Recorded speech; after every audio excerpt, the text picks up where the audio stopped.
தயாரிப்பாளர் கோகுலம் கோபாலன் மீது அமலாக்கத்துறை நடவடிக்கையால் சினிமா உலகில் பரபரப்பு.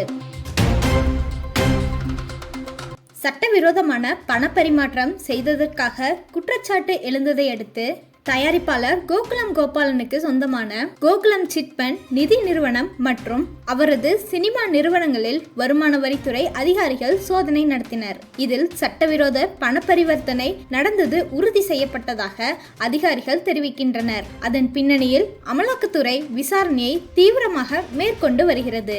இதையடுத்து டாஸ்மாக் நிறுவனத்தில் ஏற்பட்டுள்ள முறைகேடுகள் தொடர்பான தயாரிப்பாளர் ஆகாஷ் பாஸ்கரன் மற்றும் தொழிலதிபர் ரத்தீஷ் ஆகியோரை அமலாக்கத்துறை தேடி வருகிறது.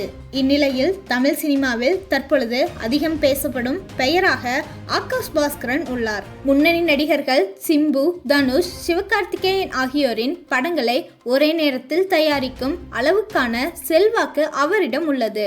அதோடு நடிகர் ஆதவா நடிக்கும் இதய முரளி திரைப்படத்தை அவர் தயாரித்தும் இயக்கித்தும் வருகிறார். டான் பிக்சர்ஸ் என்ற தயாரிப்பு நிறுவனம் ஆகாஷ் பாஸ்கரனுக்கு சொந்தமானது. தற்பொழுது டாஸ்மாக் முறைகேடு தொடர்பாக இவர் அமலாக்கத்துறையின் விசாரணை வட்டத்திற்குள் வந்துள்ளனர். இவர் தேனாம்பேட்டையில் கவிஞர் பாரதிதாசன் சாலையில் வசித்து வருகிறார். சிம்பு நடிக்கும் 49வது படம், தனுஷின் இட்லி கடை, சிவகார்த்திகேயனின் பராசக்தி, ஃபலூடப்பல் உள்ளிட்ட பல முன்னணி படங்களை இவர் தற்பொழுது தயாரித்து வருகிறார். நடிகர் ஆதவா நடிக்கும் இதய முரளி படத்தையும் இயக்குகிறார்.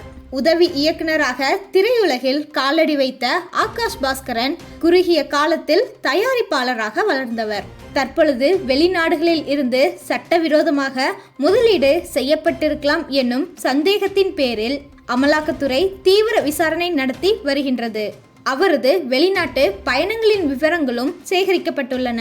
மேலும் அவரது திருமண விழாவில் முதலமைச்சர் மு.க. ஸ்டாலின், துணை முதலமைச்சர் உதயநிதி ஸ்டாலின், கல்வி அமைச்சர் அன்பில் மகேஷ் மற்றும் தமிழ் சினிமாவின் பல பிரபலங்கள் பங்கேற்றனர். துணை முதல்வராக பொறுப்பேற்ற பிறகு ரெட் ஜெயிண்ட் மூவிஸ் நிறுவனத்துடன் தனக்கு எந்தவிதமான தொடர்பும் இல்லை என கூறி உதயநிதி ஸ்டாலின் தற்பொழுது மறைமுகமாக அதே நிறுவனத்தின் வாயிலாக ஆகாஷ் பாஸ்கரன் தயாரிக்கும் படங்களை வெளியிட திட்டமிட்டதாக தகவல் வெளியாகியுள்ளன.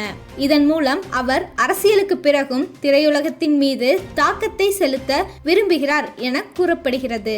ஆகாஷ் பாஸ்கரன் தயாரிக்கும் படங்கள் ரெட் ஜெயிண்ட் நிறுவனத்தின் மூலமே வெளியாக வேண்டும் என உத்தரவு வந்திருப்பதாக கூறப்படுகிறது. குறிப்பாக சிவகார்த்திகேயனின் 25வது திரைப்படமான பராசக்தியில் சம்பளத்திற்கு பதிலாக லாபத்தை பங்காக ஒப்பந்தம் செய்யப்பட்டுள்ளதாகவும் இது அமலாக்கத்துறை கவனத்திற்கு வந்திருப்பதால் நடிகர் சிவகார்த்திகேயனும் அடுத்ததாக விசாரணைக்கு உள்ளாகலாம் என தகவலும் தெரிவிக்கின்றன.